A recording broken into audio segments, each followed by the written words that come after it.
Hello, this is Neko, reporting from Neko Con 19, and we are here with Jonathan Norai with the Shoestring Scientists workshop and panel group.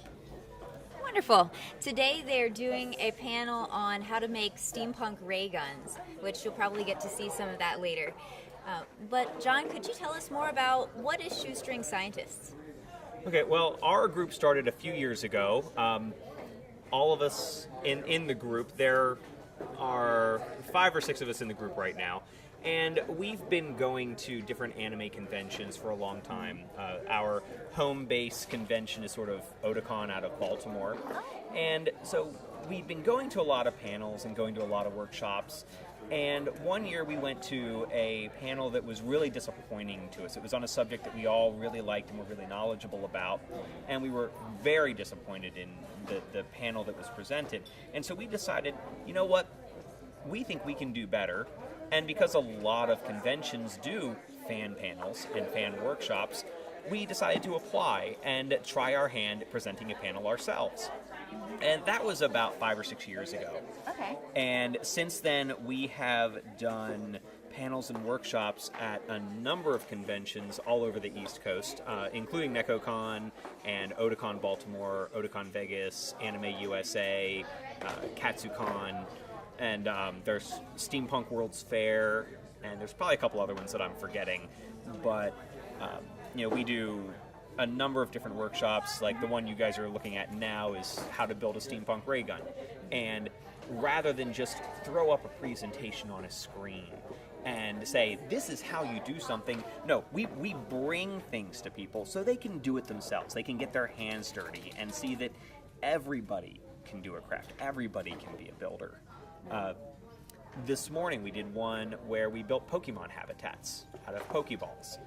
With little tiny miniature Pokemon figures and little Christmas tree ornaments. And they built a little diorama inside a Christmas tree ornament. Wow. And made it into a little Pokeball habitat that they got to take with them at the end of whenever they were done with it.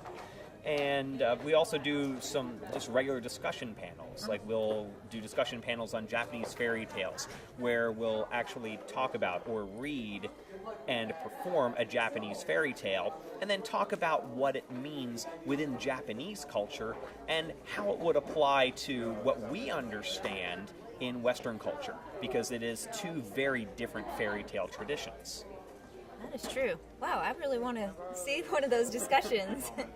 I love learning more about Japanese culture. Well, you had asked about how our group sort of formed, and Right. The genesis of our group was really, it started out with just a small group of friends. There were 5 of us at the time, and we wanted to try our hand at doing panels and workshops. Mm-hmm. And over time, that's changed. People change jobs, people move out of the area, and some of us still get together from time to time. But as people become interested in our group and participate in events with us, they will sort of organically become part of our group and attend a couple conventions with us. Maybe when we do conventions in their area, they'll come and be part of the group. And then maybe when we go out to Otakon Vegas, there are some cosplayers in Las Vegas who really like our group, and so when we go out to Las Vegas, they participate and they wear the lab coats and they help us do workshops. But they're only members. Sense. Yeah, but they're only members of Shoestring Scientists when we're in Las Vegas.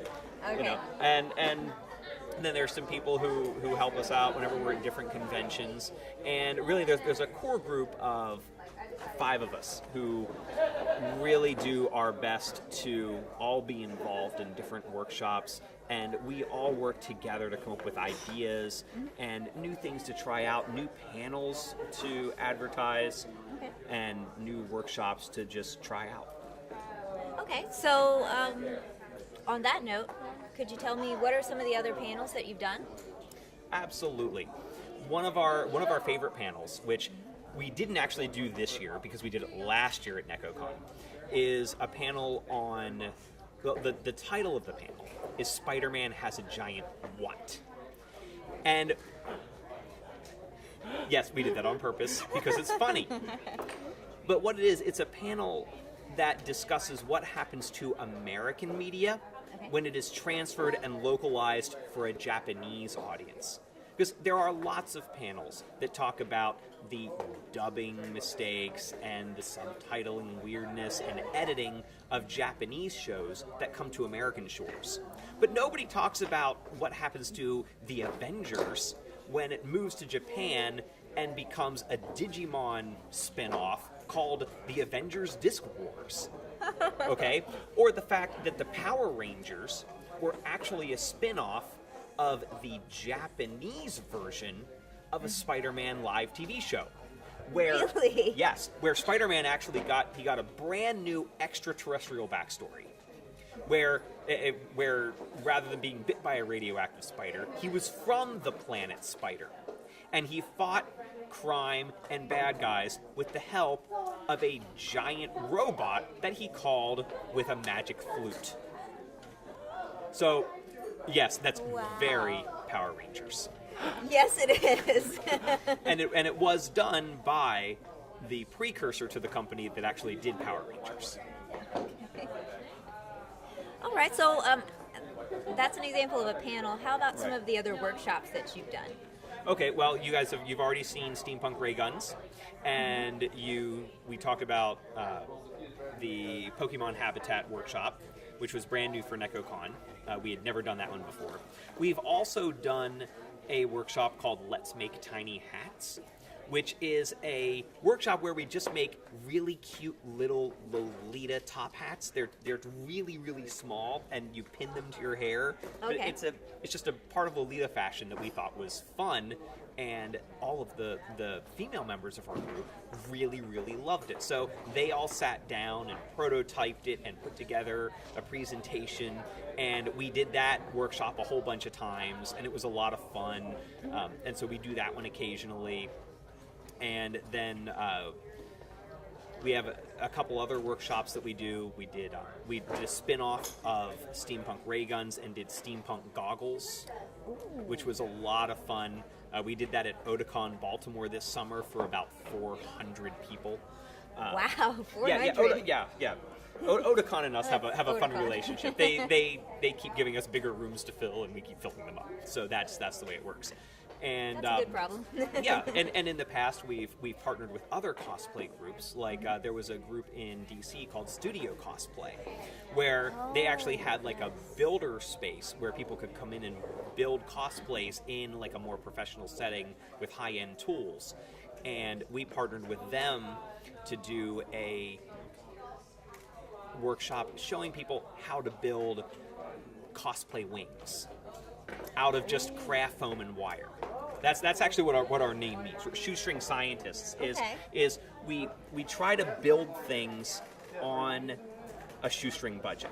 Okay, these are crafts that you don't need to dump $5,000 or $10,000 into a cosplay. You can do really neat things for $30 or $40 and a couple hours of time. You know, and so that's the kind of cosplay that we try to do. That's the kind of workshop that we try to do, to show people that you don't need all of the fancy tools. You don't need vacuum forming plastics. You don't need, to be able to do all kinds of high-end things that you see people on TV doing. No, what you just need is a little bit of ingenuity and the grit to sit down and discipline to make it happen over a couple of hours. That really appeals to me, since I enjoy doing cosplay, and I'd like to learn more about props, but it seems intimidating that you have to buy all of these special supplies and all of these special tools. So just seeing the basic tools that you used here today, I was like, I think I could really make a steampunk ray gun, and now I really want to do it myself. Well, that's what we tried to show people. We try to show people that, look, you don't need to go out and buy a $50 Nerf gun and then another $50 in tools to modify it to make something that looks cool. No, you can go to the dollar store and buy a crummy little dollar store squirt gun, a $5 can of spray paint, and a pair of pliers and a screwdriver from the dollar store, and make something really cool. Awesome. Well, thank you so much for this interview with us. Hey, you're very welcome. It's been Thank you very for visiting our informative, workshop. and I'm so glad that we had a chance to come and see your workshop and find out about Shoestring Scientists. Hope to see more of you. Well, thank you very much, and thank you for coming to visit our workshop. So, this is Neko, and you are watching Anime Convention Video. Johnny.